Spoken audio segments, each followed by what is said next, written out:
Alors, bonsoir, merci évidemment d'être là pour cette rencontre donc, organisée par le Centre Pompidou avec le concours de Paris 8, d'une part, de l'Université de Paris 8, et évidemment en partenariat actif avec le site culturel diacritique.com, représenté aujourd'hui par l'excellent analyste du fait littéraire contemporain qu'est Johan Ferber.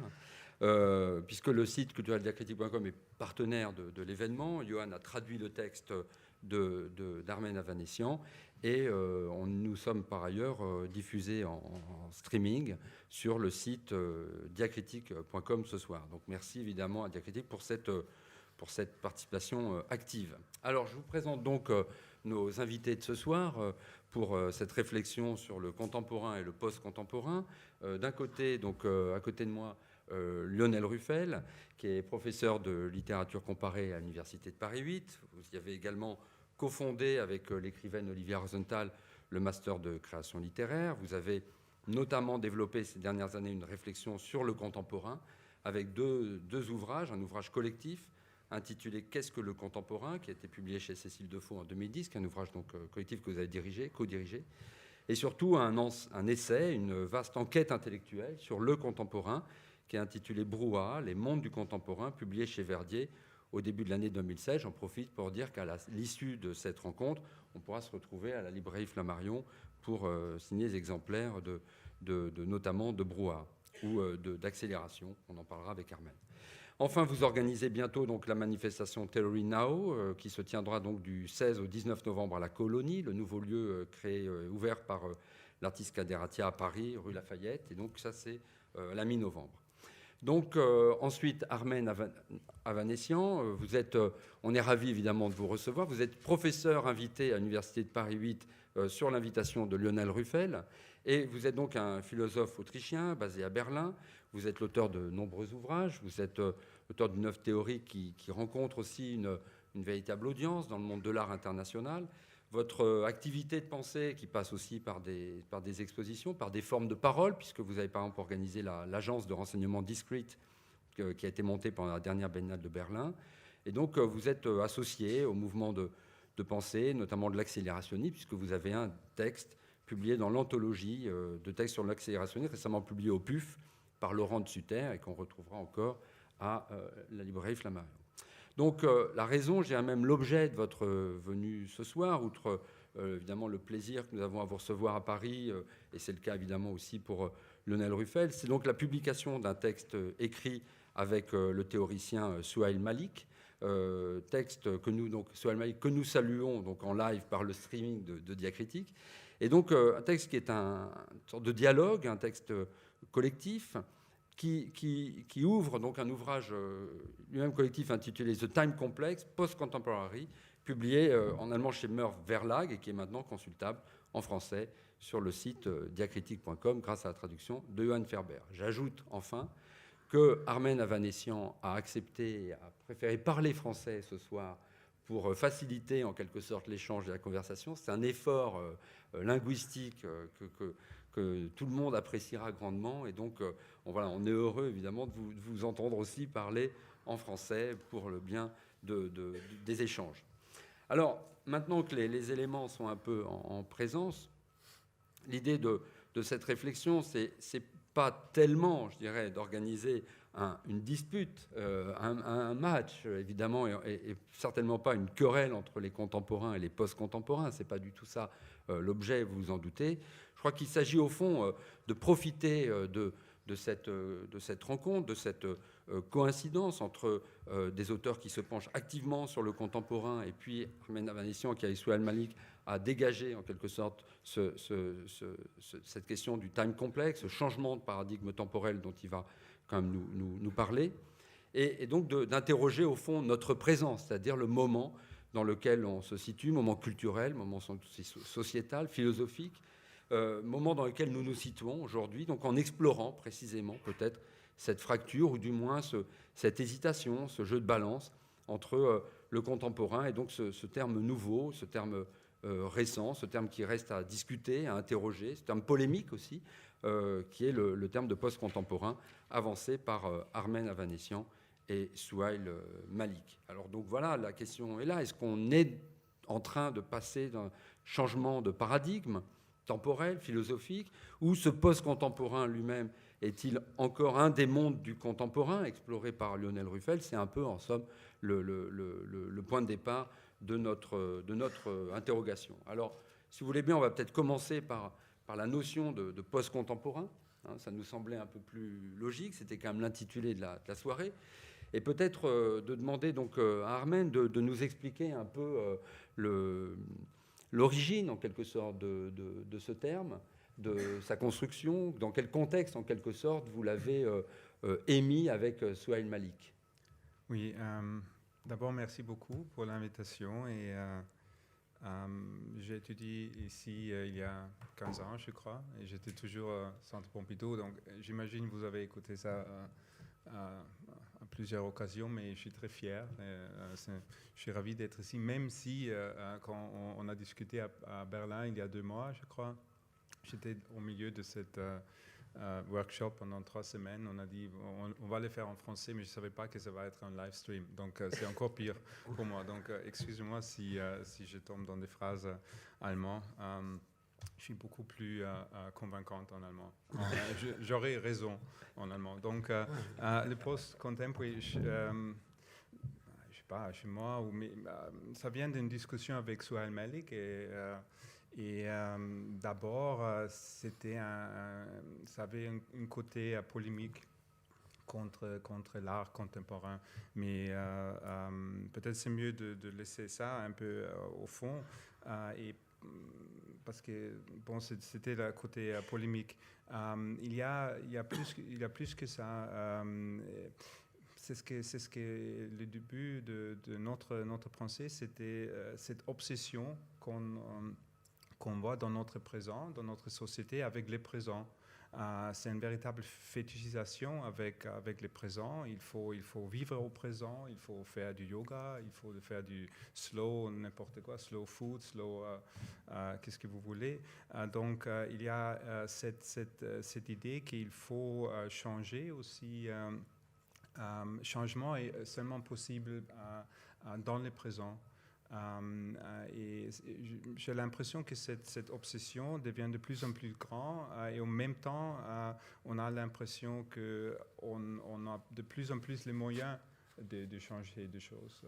Donc, et pour moi, c'est un symptôme de cette logique de la contemporanéité, d'être contemporain avec son temps, que ça ne marche plus. Et en même temps, il y a plusieurs indications, plusieurs phénomènes que j'analyse dans ces textes qui indiquent d'une manière ou l'autre qu'on vit dans un temps nouveau, mais pas comme on le dit souvent, bon, le temps change et ça va très vite et on a des difficultés d'accélérer aussi la technologie et tout ça, mais non, c'est vraiment pensé comme ce changement du temps, il faut le prendre de l'ordre du temps. De l'ordre du temps, c'est un changement du temps. Vraiment un changement ontologique presque. Et pour le temps, ça veut dire la direction du temps a changé. On n'est plus dans une temps chronologique, mais même si ça a l'air bizarre ou absurde, le temps vient de l'avenir. Et en fait, c'est plus le schéma pour lire le temps, ce n'est plus en fait la linéarité. Ce qui rejoint ce que Lionel dit justement dans Brouhaha. On peut peut-être poser la question à Lionel sur ce que disait justement Jean-Max. Est-ce que précisément le post-contemporain tel que vient de l'exposer Armen, ça rejoindrait un des mondes du contemporain, ou est-ce que ça te paraît quelque peu coupé de ce que toi tu cherches justement à analyser? Je crois que je peux peut-être dire comment j'ai reçu ce terme la première fois qu'on en a discuté, puisque c'était à Berlin à l'hiver dernier. Et lorsque Armen m'a dit je commence un travail sur le post-contemporain, on va faire quelque chose, c'était pas encore très précis la manière dont il me le présentait. Et donc, parce que c'était pas très précis, j'étais très surpris d'une certaine manière, parce que j'estime beaucoup le travail d'Armen. Et j'avais l'impression, dans ma propre conceptualisation du temps présent, disons, j'avais l'impression que la préfixation par poste, avant, post-moderne, post-contemporain, était un souvenir des années 90 qui avait été complètement déconstruit. Et je pensais qu'on ne reviendrait plus à cette préfixation par poste, notamment parce que dans les années 90, la critique postcoloniale avait complètement déconstruit cette pensée du temps par le poste comme la dernière ruse de la modernité, qui débordait d'autres temporalités, d'autres représentations du temps qui n'étaient pas modernes, faisait une sorte de coda, d'addendum, de dernière chance donnée à la modernité pour maintenir une hégémonie sur la représentation du temps. Et cette hégémonie sur la représentation du temps, et c'est là où je pense que le texte est beaucoup plus ambigu, complexe et ambivalent, cette autre représentation du temps, elle est beaucoup mieux comprise dans le terme Zeitkomplex, temps complexe, ou complexe temps, ou time complex, qui, dès le départ dans votre texte, dit l'ordre du temps a changé. Comme disait Jean-Max, l'ordre du temps a changé. Qu'est-ce que ça veut dire par là ? Pour moi, et c'est là où ça rejoint un petit peu ce que j'ai entrepris, l'ordre du temps a changé parce qu'il n'y a plus qu'une représentation linéaire du temps, très liée à la modernité occidentale, mais qu'il y a des temps amodernes, des temps hors de la modernité, qui sont en concurrence avec ces temps-là. Et de ce fait, en ce sens-là, contemporain, pour moi, dit exactement ça. Contemporain ne dit pas la même chose, et c'est pour ça qu'on a, je dirais, c'est pas un désaccord, parce que ça ne nous empêche pas d'être dans un dialogue, ce désaccord, mais quand même une forme de désaccord, en ce sens que le contemporain, dans l'archéologie intellectuelle que j'ai essayé de retracer, dont parlait Jean-Max, signifie beaucoup plus la cotemporalité, c'est-à-dire la présence de temporalités multiples dans un temps strié, dans un temps presque conflictuel, plutôt que la coprésence au présent. Et ce que dit Armen de la fétichisation du présent, c'est une option sur le temps. C'est une option sur le temps. Moi, je vois beaucoup en France, par exemple, de fétichisation du passé, voire ailleurs de fétichisation de l'avenir. Donc, en ce sens-là, je dirais, oui, d'une certaine manière, le post-contemporain peut être une des virtualités d'approche du temps que j'englobe dans le mot contemporain, en ce sens que les mondes du contemporain accueillent aussi ces représentations plus modernes et modernistes du temps qu'on semble entendre dans le slogan post-contemporain, mais qu'on ne lit pas exactement dans le texte que tu fais avec Swahili, qui lui n'est pas exactement dans cette perspective de néo-modernité presque, enfin de nouveau modernisme. C'est vrai qu'il y a deux termes, en fait. Il y a ce terme de post-contemporain, puis il y a d'abord, puisque le titre, c'est d'abord time complexe. Et donc, comment ça s'est construit ? Peut-être que ça a été aussi discuté, peut-être entre Souhail Malik et vous. Comment ça s'est construit, cette double nomination ? Et est-ce qu'au fond, ça recouvre les mêmes choses ? Il y a aussi caché le terme passé contemporain. Il y a plusieurs concepts, mais je crois la philosophie, aujourd'hui, ou dans ces genres de situations, ou peut-être depuis toujours, c'est aussi la création des concepts qui ne sont pas...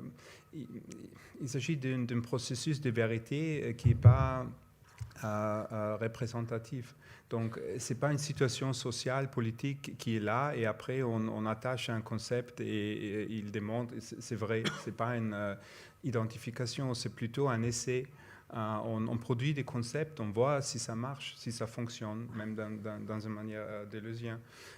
Donc, c'est aussi un texte ou un dialogue pour comprendre mieux les changements d'aujourd'hui de manière. Donc, première réponse. Deuxième, et j'essaie de ne pas déjà me lancer dans des discussions pour Theory Now, parce que c'est vraiment une question, ça veut dire quoi faire la théorie aujourd'hui pour moi et pour beaucoup des autres qui font la théorie nouveau ou pas seulement philologique, ça veut dire faire la théorie dans l'art, dans le monde d'art, dans le monde d'art contemporain.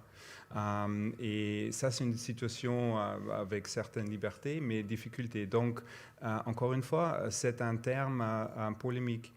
C'était les moyens, l'argent pour cette publication, pour les traductions, pour des textes et tout ça, sont venus de la Biennale de Berlin. Donc, c'est tout un contexte d'art contemporain qui réagit différemment sur un proposal qui dit temps complexe ou qui dit post-contemporary. Donc, c'est quand même un concept qui marche. Bon, ça c'est le problème avec le stream. Tout le monde peut le dire quand je fais une blague maintenant, mais comme blague, les auditeurs, c'est une blague. Temps complexe, c'est peut-être le concept plus profond, plus philosophique, et post-contemporary, c'est le concept qui tient, ou qui a quand même tenu un peu. Mais ça sont vraiment des réponses très superficielles. Peut-être il faut vraiment... je suis d'accord avec toi, Lionel, qu'il ne faut pas comprendre le post-contemporary comme bon, c'était jusqu'à 2014, et après Malik et Avanesian ont inventé une nouvelle époque. Malheureusement, ça ne marche pas comme ça. C'est plutôt... il y a certains phénomènes qui sont quand même nouveaux. On a parlé sur des problèmes de traduction. Il y a certains phénomènes que j'ai mentionnés avant qui me semblent tout à fait nouveaux. Il y avait toujours une complication entre avenir, passé et présent. On prend un crédit, maintenant, on va le payer dans l'avenir, on habite déjà dans cet appart qu'on achète et tout ça. Mais aujourd'hui, on a vraiment une véritable condition de derivatives, je sais quoi, c'est quoi en français? Produits dérivés, oui. Produits dérivés. Dérivés, où il y a vraiment certaines idées sur l'avenir qui décident le présent, sans qu'il y ait une certaine automatisation du présent. Ça sont des phénomènes nouveaux, c'est ce qu'on a parlé sur la traduction, des frappes préemptives, qui c'est pas la même chose qu'une frappe préventive. Une frappe préventive, on connaît depuis, je sais pas, l'humanité. On frappe avant que l'autre est plus fort. Les frappes préemptives produit une situation qu'il prétend essayer d'éviter. On frappe n'importe quel pays dans l'Ouest moyen et on va avoir des terroristes qu'on a dit avant qu'ils étaient. Bon, là, mon français me laisse. Mais ce phénomène des préemptions est très important dans ce texte parce qu'on est aussi, c'est ce qu'on appelle des personnalités. Nous sommes des personnalités préemptives de plus en plus. Donc, tout le monde connaît le phénomène d'Amazon qui nous propose des livres qu'on veut. Qui anticipent par les moteurs de recherche. Et on a la médecine proactive, on a la police préemptive. Tout ça sont des phénomènes qui ne sont pas des phénomènes du XXe siècle, ils ne sont pas des phénomènes du XIXe siècle. Donc on a une complication du temps qui est quand même tout à fait nouveau et qui a quelque chose à voir avec la technologie et tout ça, mais on peut en parler.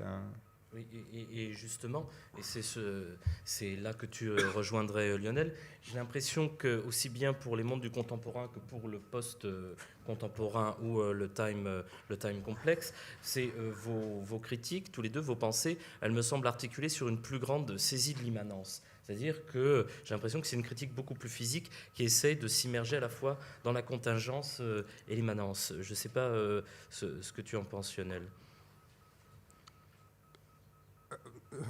C'est complexe comme question. C'est-à-dire s'adapter un peu à cette nouveauté, c'est-à-dire être vraiment, produire une pensée du présent qui essaie, elle, d'être vraiment au contact du présent au moment de son éclosion. En fait. Alors, là, je vais parler uniquement pour mon propre travail.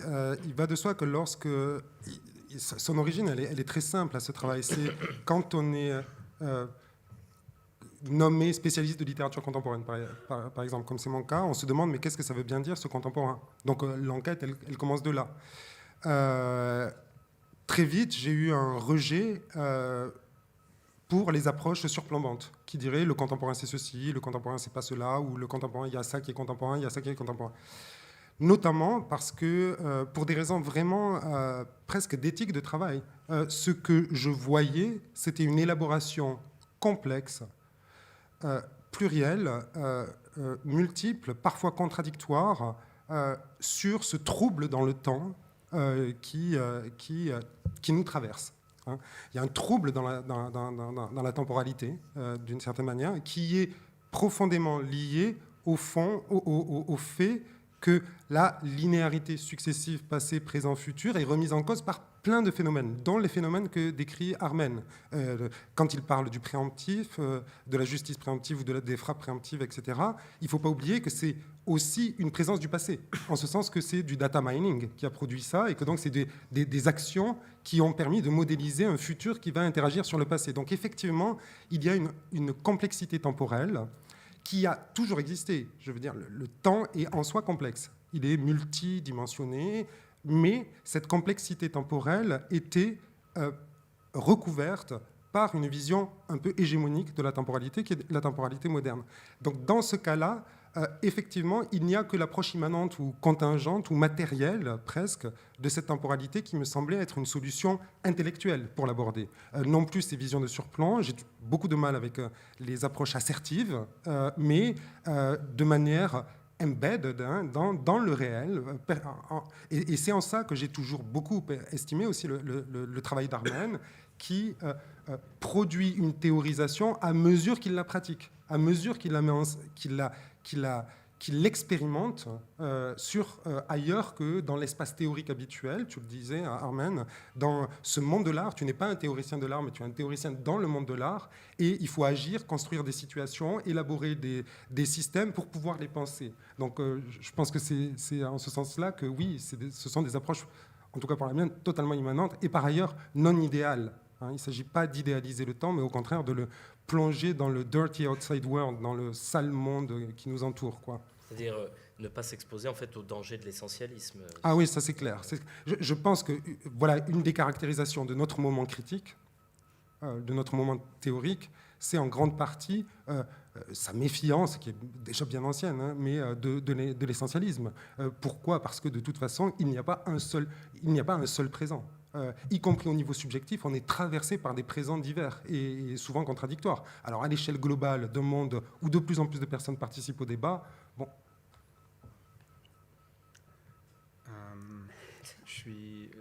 Il a dit des choses positives sur moi, je suis d'accord. Une question pour relancer auprès de Lionel, c'est que dans votre enquête sur le contemporain, vous avez procédé à cette enquête nominale, puisque vous enregistrez le fait qu'effectivement le contemporain a changé de statut langagier, puisque c'était un adjectif, la littérature contemporaine, l'art contemporain, et puis on a assisté au fait que c'est devenu un substantif. On parle du contemporain, le contemporain, et c'est ça qui mène un peu votre enquête. Dans le même temps, l'enquête, elle est grandement spatiale. C'est-à-dire qu'effectivement, vous êtes en train de configurer, de tracer des lieux, des espaces, des périphéries où se développe ce terme, etc., et qui correspondent en quelque sorte à la structuration des mondes du contemporain, c'est-à-dire évidemment des périphéries, pas de véritable centre, comme vous le disiez, etc. Et dans le même temps, on en parlait un peu récemment, vous remarquez que quand même il y avait une préoccupation du futur qui était quand même très active en ce moment dans le champ théorique. On a ici les curateurs du peuple qui ment, qui ont participé avec Camille de Toledo. Qui est aussi là. Cas que je n'ai pas vu, mais qui est là aussi, sur les potentiels du temps. Et donc on sent bien aussi qu'il y a cette préoccupation, en quelque sorte. Est-ce que c'est un retour du futur ? Je ne le dis pas comme ça, mais je veux dire, au fond, qu'est-ce que faisait quelle place occupe le futur dans la réflexion que vous faisiez sur le contemporain? Est-ce qu'il n'en était pas, au fond, absent ? Et est-ce que vous n'avez pas été surpris, en quelque sorte aussi, par ce nouveau futurisme, en quelque sorte, qui se met peut-être en place avec le time complexe, le post-contemporain, les potentiels du futur, etc. Si, au fond, j'étais l'année dernière à Berlin et j'ai été très surpris d'abord de voir à quel point la réflexion sur le temps était une réflexion cruciale, y compris nos amis qui passent par Berlin aussi, Camille qui y habite, Alyosha et Kantuta qui ont organisé à Leipzig, pas à Berlin, mais un symposium sur la gouvernance des temps toute l'année dernière dans le monde de l'art contemporain. Il y a eu des approches du temps. Et alors, je crois que c'est aussi particulièrement lié à une situation qu'on trouve plus en Allemagne, peut-être plus au Royaume-Uni, mais en tout cas particulièrement en Allemagne, une très forte préoccupation du futur qui est liée à une très forte préoccupation sur la technologie, qui est bien plus absente ici, notamment sur la question de la surveillance, sur la question de la manière dont on est contrôlé par des superstructures. Dans le texte de Swahili et de Armen, il y a très clairement une position qu'on pourrait qualifier de molaire, de structurelle, qui dit le sujet de l'histoire, c'est l'infrastructure, d'une certaine manière. Le sujet, l'infrastructure, c'est le flux, et ces flux sont effectivement orientés vers une capture, quand ça se fait à la Silicon Valley, dans la Silicon Valley, sur le futur. Et il faut comprendre aussi les mouvements théoriques auxquels appartient Armen, le réalisme spéculatif, l'accélérationnisme, enfin, dont tu participes, comme une manière de répondre à cette capture du futur. Cette capture, Armen parle de féodalisme financier, je crois, de néo-féodalisme financier, une capture sur le futur. Donc oui, j'ai été étonné, j'ai été aussi assez fasciné, parfois à distance, de cette question du futur qui occupe véritablement la scène artistique, par exemple à Berlin. Et théorique à Berlin, mais qui se confond beaucoup. Hein. Et vous, Armen, sur cette question du futur, justement D'abord, c'est toujours pire en Allemagne. La capture du futur, je crois, c'est un peu trop optimiste. Oui, il y a beaucoup de conférences, il y a beaucoup actions artistiques ou théoriques, mais ça reste souvent des appellations. Il manque le futur. C'est comme un symptôme, c'est une douleur. Qu'on vit dans le quotidien avec les sentiments qu'on n'a pas d'avenir. On sait que le temps va encore continuer et le monde bouge, mais on a oublié dans les dernières décennies, dans les dernières décades, on a perdu cet avenir emphatique, on peut dire ça, de la modernité. L'avenir va être mieux et nous, on peut le changer.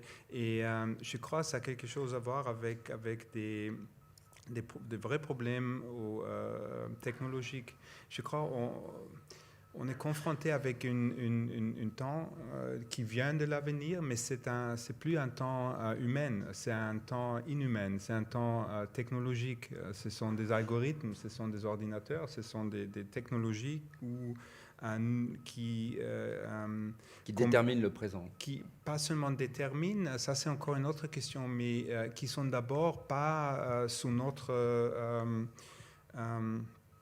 Le problème avec cette fétiche de la présence, c'est d'abord un problème philosophique ou phénoménologique. Il y a toujours cette supposition présent maintenant, là où moi je suis, je peux agir.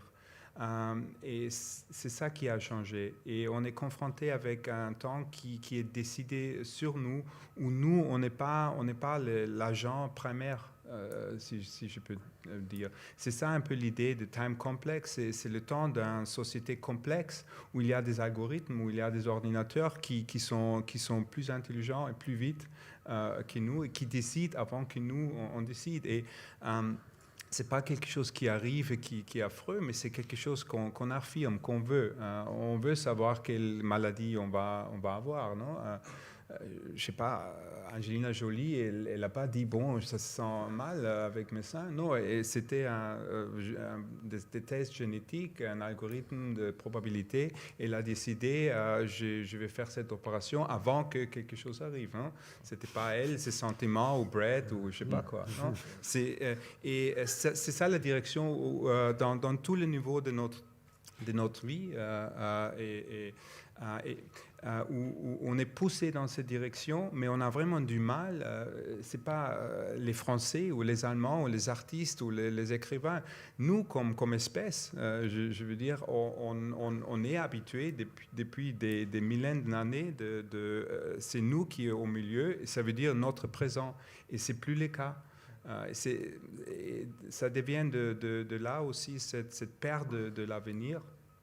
Et ces appellations à l'avenir qui sont pas nécessairement, qui mènent pas nécessairement quelque part jusqu'à maintenant. Mais c'est pas une critique que les autres ils sont pas suffisamment intelligents. C'est juste un problème qu'il faut confronter. Et justement, en t'écoutant, j'ai un peu l'impression, mais aussi en lisant Lionel, que finalement, le time complex, le post-contemporary ou les mondes du contemporain, c'est finalement une prise de conscience à la fois éthique et politique de décider en fait de composer un monde commun. Est-ce que le but précisément de mettre en évidence à la fois chez Lionel le contemporain et le post-contemporain ou le time complexe chez Armen, est-ce que c'est pas justement en fait décider d'un agir, d'une volonté en fait finalement politique pour composer un monde commun? Lionel, je sais pas. Les termes que tu emploies résonnent en moi, puisque ce sont des termes latouriens dans son manifeste compositionniste, donc, dont je me suis beaucoup inspiré. Moi, je suis très modeste par rapport à ça, et c'est justement l'intérêt que je trouve dans les positions d'Armen et Swahili ou d'autres. C'est-à-dire que je crois malgré tout que dans l'espèce de construction conceptuelle que j'ai essayé de faire, l'engagement politique ou la dimension politique n'est pas si évidente, si ce n'est une reconnaissance qui me semble essentielle, dont Armen vient de parler, c'est que nous ne sommes plus au centre. Non seulement nous sommes entourés des technologies, mais nous sommes entourés d'animaux, nous sommes entourés d'éléments naturels, et que tout ça forme un monde commun, et que c'est à l'intérieur de ce monde commun qu'il faut parvenir à constituer les bonnes compositions. Je pense qu'il y a dans le travail d'Armen ou par exemple du manifeste accélérationniste des positions politiques beaucoup plus claires qui sont de dire, par exemple dans le manifeste accélérationniste, il y a une coupure très nette avec des positions politiques qu'on a beaucoup plus vues en France ou en Italie, par exemple. Je pense au Comité Invisible, par exemple, en France, ou l'opéraïsme italien en Italie, qui était de reconnaître qu'effectivement les flux nous gouvernent, et donc il fallait couper les flux. C'est très clair dans l'insurrection qui vient, par exemple, et qui est une position à laquelle se sont opposés très fortement les accélérationnistes en disant non, il ne s'agit pas de couper les flux, il s'agit de mettre en place nous-mêmes des plateformes qui permettent de les accélérer, mais de renverser les flux temporels. Donc là, et c'est là peut-être qu'on revient au tout début de la discussion entre post-contemporain et temps complexe. Dans le temps complexe, on a une analyse relativement... enfin, pas relativement, une analyse philosophique du temps fine et construite. Et dans le post-contemporain, on est dans l'aspect plus politique, stratégique, de prise de position sur le présent.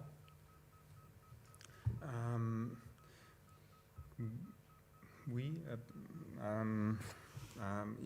il faut encore penser, mais d'abord, laisse-moi revenir à cette phrase que toi tu as utilisée, si j'ai bien compris, c'est la volonté. Il y a une certaine volonté d'agir pour un monde commun. Oui, pour composer un monde. Composer un monde commun. Désolé que je te prenne maintenant comme sparring partner pour faire une différence. Ah non, mais ça me va très bien. Pour moi, ça m'aide toujours d'avoir un ennemi. Donc. C'est quoi le problème avec ça? Ah oui, le monde commun. Je comprends le désir d'avoir un monde commun, mais ma hypothèse, c'est qu'on n'aura plus un monde commun. Cette idée des contemporains, de produire, ou cette tâche de produire un monde commun, qui est aussi un peu le fantasme de l'art contemporain. Peter Osborne a écrit un très joli livre sur... très intelligent, livre très intelligent sur cette question où il donne une définition de l'art contemporain où ils disent 80% de l'art contemporain c'est pas vraiment l'art contemporain parce que c'est seulement l'art contemporain qui, quand il prend la tâche, il réussit de produire des situations de contemporanéité qui sont pas, on croit qu'on est tous dans le même temps. On croit qu'on est tous des contemporains, mais c'est pas le cas. Mais même chez lui, qui a c'est un concept de école de Francfort et marxiste, mais il reste cette fantasme d'un monde commun qui est possible, qu'il faut créer. Et mon hypothèse, c'est plutôt de dire on n'aura plus cette monde commun. Même si on veut, comme gauchiste ou comme politicien ou activiste progressif, il faut chercher des chemins nouveaux. Et on a des difficultés de faire ça. Et je joue un peu avec une distinction qui est plus facile en allemand, parce qu'on dit chez nous, contemporain, c'est Zeitgenossenschaft. Et je dis c'est quoi, Contemporanéité. oui, mais ça veut dire le camaraderie du temps. Oui, c'est un Compagnon. Ouais, c'est un compagnon du temps. Et je crois que cette compagnerie ou compagnon du temps, c'est toujours compris comme compagnon du présent. Il faut être compagnon avec mon présent, il faut compagner avec toi pour créer ce monde commun. Et on voit de plus en plus de gens qui sont des compagnons du passé. Du droite, semi-fasciste. Il y a des élections aux États-Unis entre pire et encore pire, et tout ça. Et pour moi, c'est plutôt la tâche de qu'est-ce que ça veut dire d'être un compagnon avec l'avenir, dans un monde qui est plus commun, où on n'est pas commun. Une communauté, comme dit Esposito, où le commun, c'est ce qui manque, et pas quelque chose qu'on a en commun. Mais Lionel, justement, change le paradigme et propose une relecture paradigmatique à l'aune du contemporain. Il dit précisément que le terme de communauté qu'on connaît tous et que je viens d'évoquer à propos de commun, c'est plus un terme qui va de pair, justement, avec une relecture du contemporain, et qu'il faut lui opposer un autre terme, c'est le terme de collectif. Je sais pas... Oui, le terme de communauté est très lié à la représentation moderne des corps collectifs et des assemblées. Et en ce sens-là, comme ce livre, malgré tout, Broa peut se lire comme une critique de la représentation moderne, il me semble que d'autres termes sont à penser pour les collectifs. Les termes de public, avec la performativité du public, qui est un terme complexe, le terme de public, parce qu'il a été beaucoup utilisé par la pensée libérale, notamment le public fantôme, etc. Mais qui est un terme intéressant en ce sens que le public est toujours performatif, temporaire et non essentialisé dans son commun. Et en ce sens-là, je suis relativement d'accord avec Armen. Il ne s'agit pas de retrouver une communauté. Il s'agit plutôt de composer des formes d'alliance, de public temporaire, de collectif, de foule, de masse à certains moments. Et de toute façon, le mythe de la communauté est un mythe qui, de toute façon, recouvre l'essentiel de nos expériences subjectives qui ne sont pas inscrites dans les communautés, mais qui sont inscrites dans d'autres formes de rapport au collectif, disons. C'est pas une contradiction, ce sont vraiment des problèmes que je me pose. Et bon, maintenant, comme toi, vous êtes là, je pose à vous.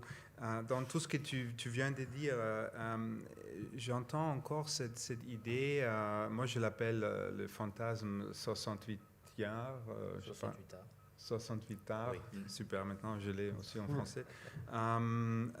De cette peuple ou cette communauté qui se crée, c'est éphémère, spontané, mais c'est toujours quelque chose de très humain et humaniste, même si c'est éphémère, mais ça se passe dans la rue. Je l'appelle 68 arts parce que l'idée platonicienne de cette peuple, c'est Paris 68. Ouais. Et je me demande si, ou ça c'est une chose qui m'intéresse, ou qui m'a intéressé au début avec l'accélérationnisme, c'est pas cette thèse, c'est ce qu'il pense sur l'automatisation, mais plutôt que c'est une génération qui, la première mouvement d'une théorie politique qui a brisé avec cette fantasme, avec cette nostalgie aussi. On va dans la rue, on peut produire un changement. Et je sais que cette fantasme, je dis ça pas d'une manière arrogante, est très fort en France, parce qu'ici au moins ça se passe. Quand il y a des grèves, il y a un changement. C'est quelque chose qui n'existe pas en Angleterre. Donc il y a vraiment des cultures aussi en Allemagne ou en Autriche. Mais quand même, je me méfie un peu sur... je peux pas, c'est un problème pour moi. Moi, je ne peux pas imaginer le 21e siècle avec des communautés qui se créent comme ça. Je crois que les changements politiques vont plutôt se passer... le temps où la situation politique se change déjà dans le laboratoire technique, technologique à Silicon Valley et de moins en moins dans des cadres politiques. Ce que j'entends par moment dans le texte et aussi dans ce que vous évoquez, Hermène, c'est le fait que, de la même manière que le postmoderne, et ça, Lionel Ruffel en parle, n'est pas forcément à penser comme la suite du moderne, mais plutôt comme une sorte de relecture critique de la modernité. Est-ce qu'il n'y a pas finalement, on entend parfois dans le texte sur le post-contemporain, l'idée justement d'une critique du contemporain.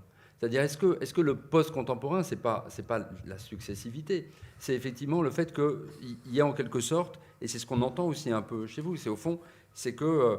il y a ce paradigme qui change de l'ordre du temps, il y a ce time complexe qui est un réarrangement des temps, mais en même temps, dans le fait de dénoncer comme ça le post-contemporain, est-ce que le post, c'est pas justement au fond une relecture critique du contemporain comme on l'entend ici, là? Je m'en doute que la critique aura vraiment un effet dans cette situation, si... réagir à un paradigme comme le paradigme de la contemporanéité ou l'art contemporain qui est critique dans sa définition, de réagir ou vouloir améliorer, changer et réformer avec encore plus de critique. On a un métacritique, c'est la criticalité, non, c'est la critique, c'est le criticisme. Il y a toutes ces méta critique et toutes ces définitions de critique dans les dernières 30-40 ans. Et je ne suis pas fan de critique et je ne crois pas que le changement va arriver par une critique. Le problème, c'est très simple. Encore une fois, le temps a changé et nous, je dis nous les intellectuels, les artistes, les gens de la gauche, on n'a pas encore appris, on ne sait pas encore comment le gérer. Mais il y a des gens qui profitent de data mining. Il y a des compagnies qui profitent. Il y a des changements politiques qui arrivent. Et nous, on n'a pas encore réussi de s'organiser. J'aime beaucoup dans l'école de Luhmann, le sociologue Luhmann, ils sont très déterministes, mais ils décrivent des révolutions de médias technologiques dans l'humanité. Genre, nous, comme espèce,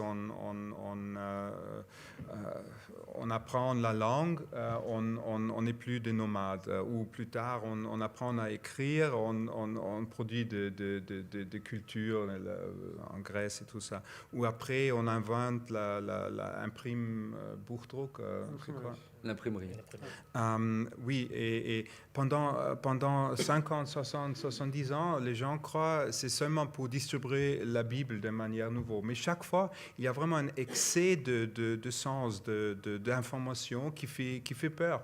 Et aujourd'hui, depuis 20 ou 30 ans, ou 20 ans, on a une nouvelle révolution qui va complètement transformer notre monde avec la digitalisation. Et on n'est pas du tout arrivé. On n'a aucune idée. On pense encore, on a encore des partis politiques. On enseigne, on fait l'art. On distribue l'information encore comme avant. Donc c'est pour ça que j'ai cet horizon historique pour dire les gens ont cru pendant 100 ans que l'imprimaire de livres, c'est seulement pour distribuer la Bible.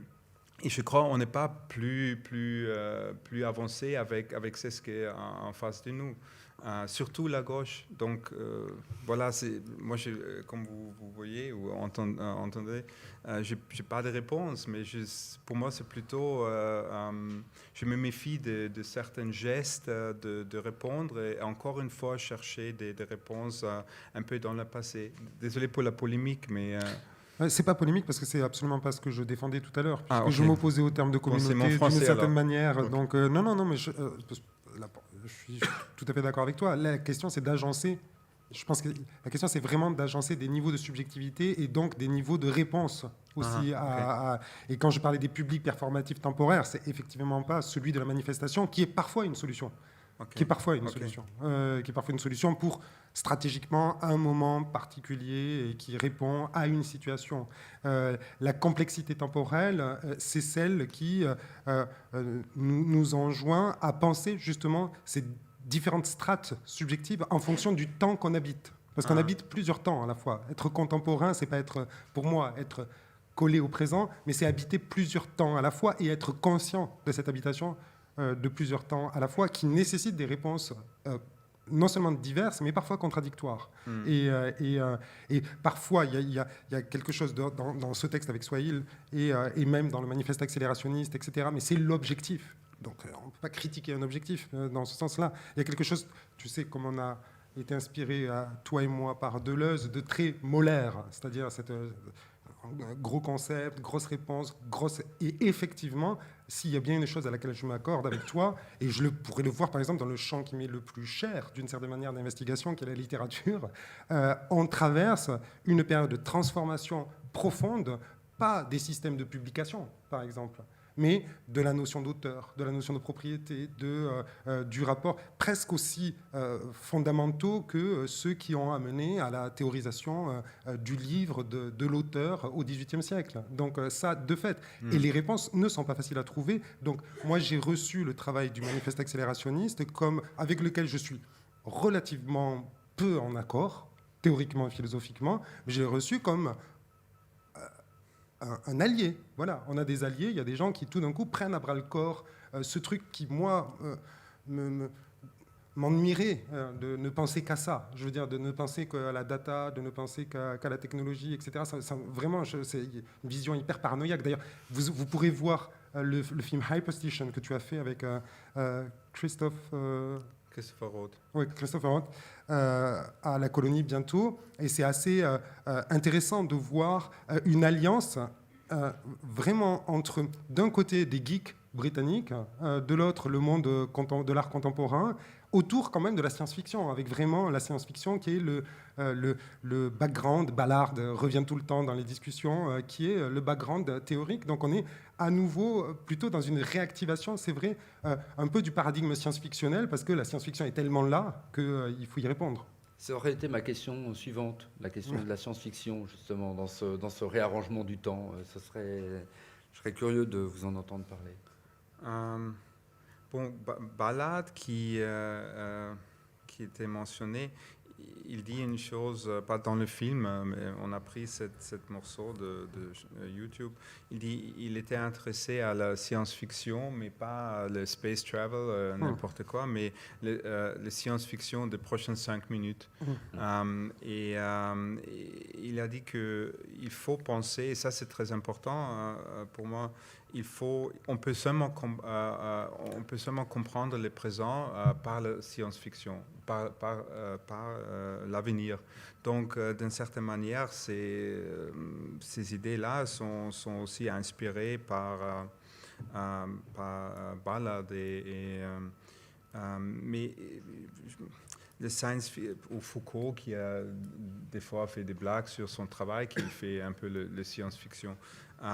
Mais quand même, on a proposé, moi j'ai commencé à travailler avec un autre concept, le Hyperstation que vous avez déjà mentionné, qui est un peu différent, qui est un mélange entre la superstition, superstition, ça veut dire des foi ou des rêves, des choses qui ne sont pas vraies, mais qui ont quelque chose dans soi-même pour se réaliser. Et ils font ça pas dans le présent, mais dès l'avenir. Donc ça, c'est un concept qui m'intéresse beaucoup. Et pour moi, c'est quelque chose qui me fascine ou qui me trouble ou qui me fait problème.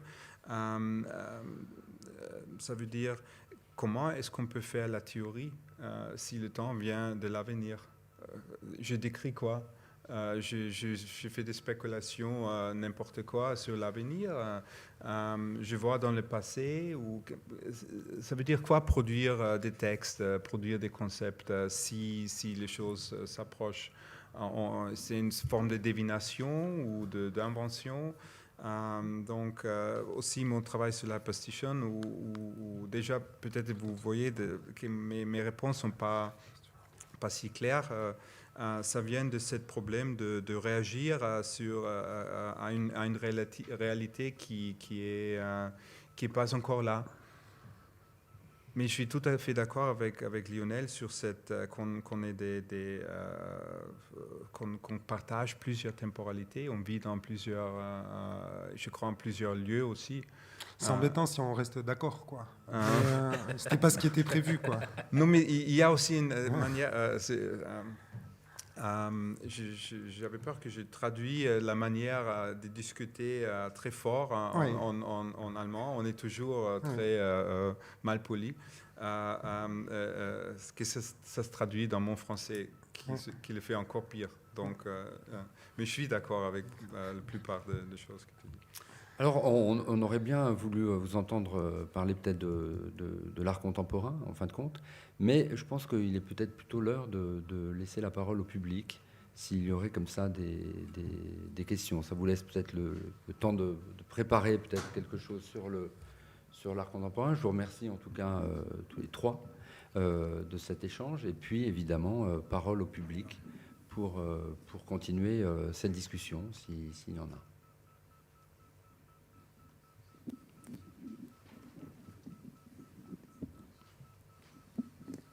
Bonsoir, merci beaucoup pour cette discussion très intéressante. Alors je trouve le concept de post-contemporain extrêmement séduisant, mais je reste quand même assez largement sur ma faim. Alors je voudrais revenir sur quelques points qui ont été abordés. La question du concept assez englobant en fait que vous proposez, qui n'est pas très différencié. Dans ce qui a été exposé par Lionel Ruffel, il parle d'une enquête en fait, qui est diffractée dans le temps et l'espace, et donc c'est le réel qui lui donne aussi les conditions d'énonciation du temps. Dans le concept que vous déployez de post-contemporain, j'ai du mal à comprendre dans quelle mesure il ne s'agit pas encore d'un nouveau concept complètement totalisant. Alors, évidemment, vous donnez des exemples, l'algorithmisation du monde, tout ce qui se développe dans la Silicon Valley. Et en même temps, vous parlez d'une périodisation qui n'est pas très claire. Enfin, on ne sait pas exactement à quel moment ça bascule, en fait, cette nouvelle ère.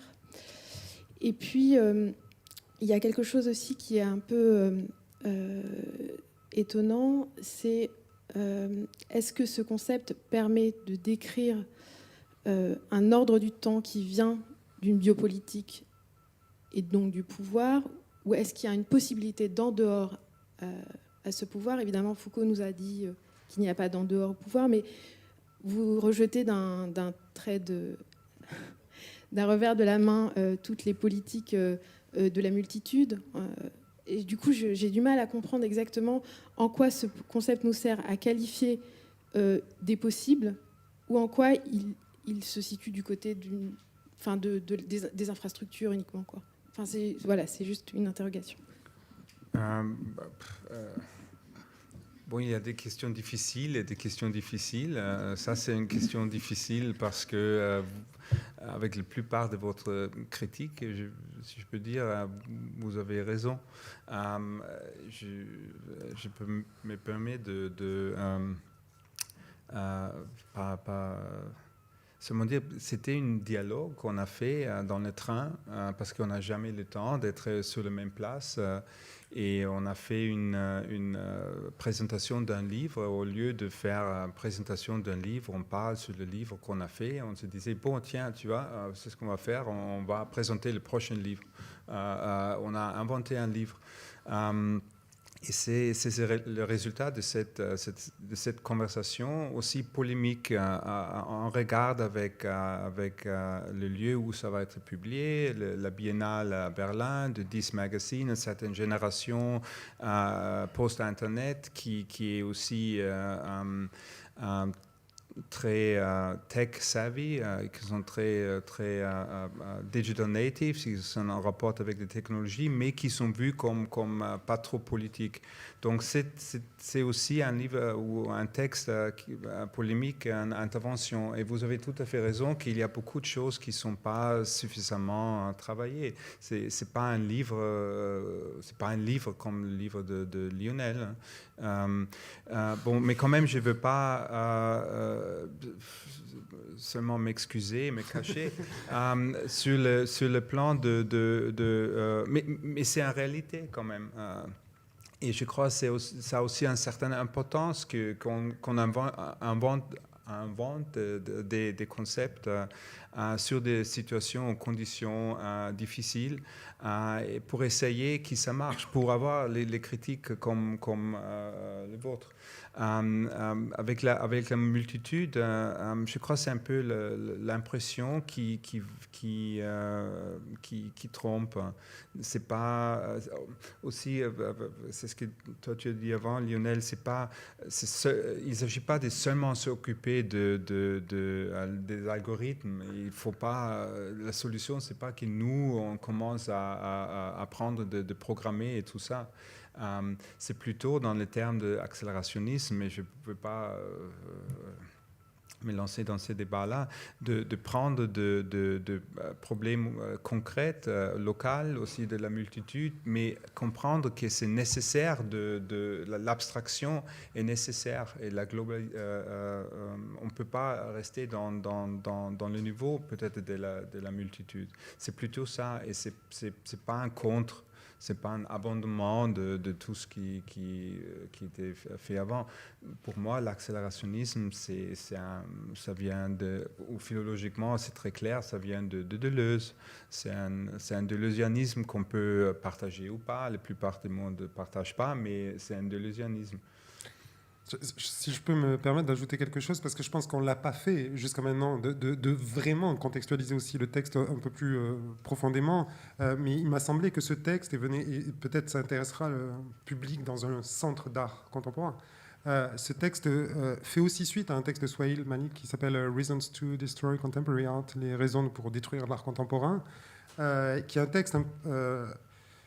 qui est un texte assez étrange, mais qui est vraiment à lire, qui est sur 10 magazines aussi, je ne sais plus. Non, ça c'était pour, je crois que c'était pour Spike. Bon, en tout cas, et qui,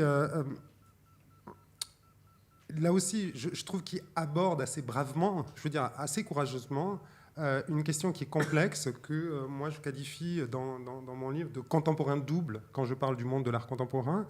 Et de fait, c'est vrai qu'il y a dans le monde de l'art contemporain un contemporain double, hein, disons un contemporain qui est un contemporain de réinvention, de sortie du musée, disons, hein, de colonisation du monde par des formes de vie artistiques et des plateformes, des communautés, etc., etc. Et quand même une captation de l'art contemporain par ce que tu appelles le néo-féodalisme financier. Et c'est vrai, quand on n'a pas envie de s'embêter, c'est quand même plus intéressant de regarder le versant positif de l'art contemporain, mais ce versant très inquiétant, et qui n'est pas uniquement parce qu'il est capté par ce néo-féodalisme financier, mais surtout parce qu'on fait aussi du monde de l'art contemporain une sorte de paradigme pour des transformations sociales, notamment les transformations du travail. Je veux dire, fini le salariat, bienvenue chez le freelance, etc., etc. Du travail, du rapport au projet, du rapport à la stabilité du temps aussi, c'est-à-dire travailler, on parlait tout à l'heure de ces personnes qui vivent en plein nomadisme biennal, et donc cette espèce de sorte d'instabilité. Et de fait, je crois quand même que 10 Magazine et la Berlin Biennale de cette année, et le travail qu'a fait Armen et le texte sur le post-contemporain étaient au fond une tentative de prendre à bras-le-corps ce problème et d'y apporter une réponse, quitte à certaines, je suis d'accord avec Antouta, quitte à un certain flou terminologique sur qu'est-ce que le contemporain quand on dit post-contemporain. Ouais, pour 10, c'était le present in drag. Ouais. C'était complètement indépendant. C'est encore un essai de gérer ou comprendre c'est ce qui se passe. Merci beaucoup sur vos interventions. J'aurais une question peut-être pour rebondir sur la question précédente, sur la question de basculement, de quand s'est fait le basculement. Si je comprends bien, dans vos points de vue respectifs, il y a quand même l'idée qu'on est dans une crise où on sort d'une conception linéaire de la temporalité et où toutes les temporalités coexistent. Du coup, comment est-ce qu'on peut arriver à penser la sortie de cette crise de la temporalité? Est-ce qu'il y a un moment où on va revenir à une conception linéaire de la temporalité, ou est-ce qu'on va rester dans une temporalité qui n'est plus que crise et qui n'est plus que coexistence de temporalités différentes? Et qu'est-ce que ça implique quant à la possibilité même de concevoir la question même de crise, si on est dans la crise permanente? Et dans une crise temporelle permanente, comment penser soit la sortie de la crise, soit la possibilité même de crise et de critique? Alors, je ne sais pas si j'ai employé le terme crise, je crois que je l'ai peut-être fait, hein, mais j'aurais plutôt dit trouble, mais en fait, moi je considère cette condition temporelle comme un retour à la normale. C'est un retour à la normale en ce sens que la représentation linéaire du temps est une représentation récente, qui a une histoire, qui commence quand même assez tôt, hein, mais de manière embryonnaire, dès le IIIe siècle, dans les langues latines, le mot moderne exprime ça, mais ça se consolide très tard dans les langues européennes. Hein. La conception du présent, passé, futur, même chez Saint-Augustin, alors c'est très loin Saint-Augustin, mais c'est pas du tout clair, et Saint-Augustin renonce. Il dit par exemple, Saint-Augustin, je ne connais que 3 temps, le présent du présent, le présent du passé, tout le monde connaît ça, je crois, le présent de l'avenir. Et il renonce à ça. Il renonce parce que le modèle dominant de la temporalité va lui imposer de réfléchir. Il y a une sorte de capture sur le temps par les langues indo-européennes, par leur conception moderne, mais auparavant, si cet auparavant existe, ce time complexe était très clair. Revenir au time complexe, pour moi, c'est revenir à la normale. Et donc, il n'y a pas de solution de sortie de crise. Il y aura peut-être une autre proposition aussi forte que la modernité qui sera suffisamment hégémonique pour faire oublier la normale. Mais cette complexion temporelle, à mon sens, est simplement le retour à la normale. Oui et non. Je suis d'accord que c'est pas nécessaire, ou peut-être c'est nécessaire pour nous d'accepter qu'il ne s'agit pas d'une crise qu'il faut guérir, qui va disparaître. Donc, ça va rester comme ça. Donc là, je suis d'accord avec toi. Avec Augustin, bien sûr, tous les penseurs du temps, dans l'Occident ou n'importe dans quelle philosophie, dans quelle culture, ils ont toujours compris que le temps n'est pas seulement linéaire, qu'on est dans le passé, avec le deuil, on prend un crédit, on pense à l'avenir, ça a une influence sur le présent.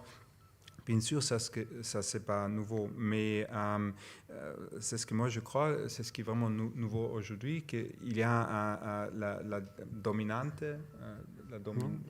dominante, et sur l'avenir, et ça va pas disparaître, et ça a des raisons qui sont plus dans notre main, qui sont dans la vraiment dans la structure de nos technologies qu'on a créées, qu'on ne va pas faire disparaître. Donc, et ça, c'est pour moi quelque chose de nouveau. Et comme on dit dans le texte aussi, on est en train, on cherche aussi de concepts pour les trouver. Et ça sont 2 ou 3. Aujourd'hui, on a parlé sur certains concepts. Et Lionel, ta définition d'un concept qui existe déjà, contemporain, ça c'est aussi une création d'un concept, de redéfinir.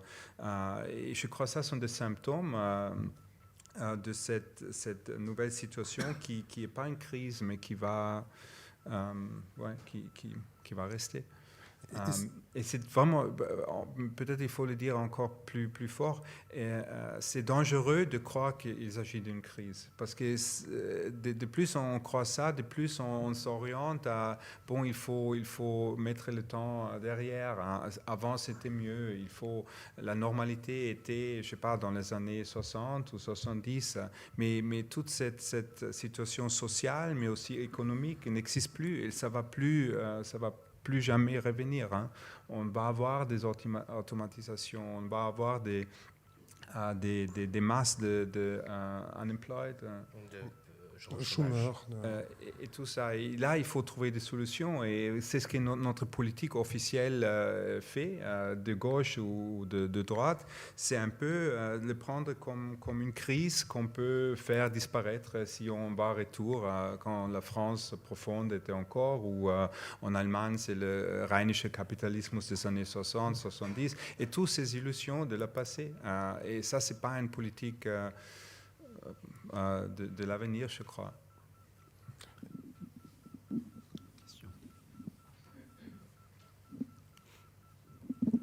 Juste une petite question concernant le texte.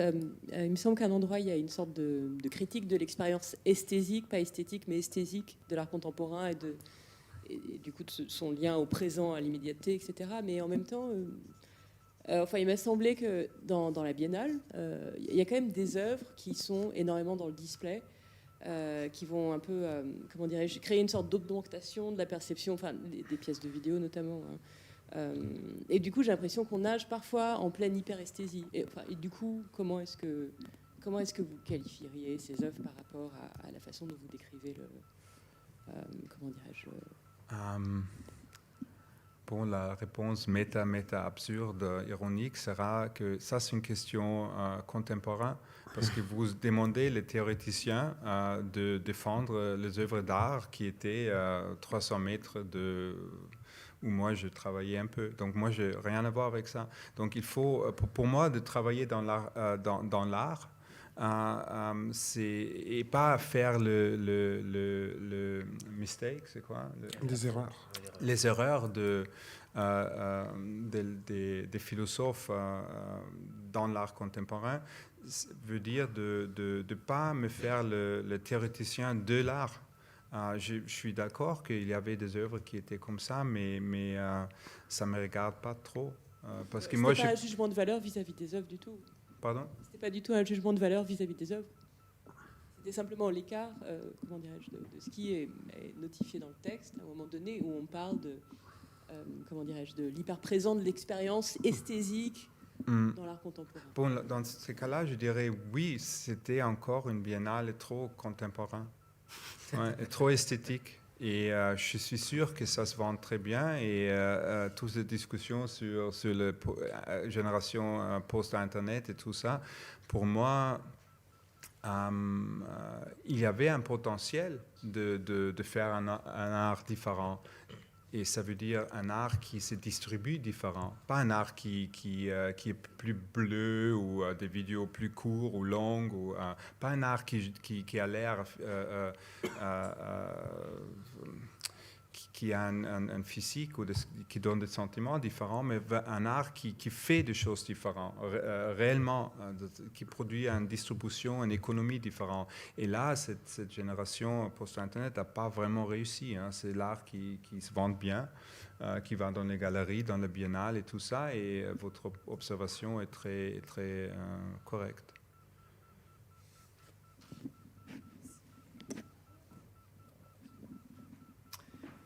Eh bien, je vous remercie et je vous propose qu'on se retrouve à l'extérieur et surtout à la librairie Flammarion pour aller signer des livres.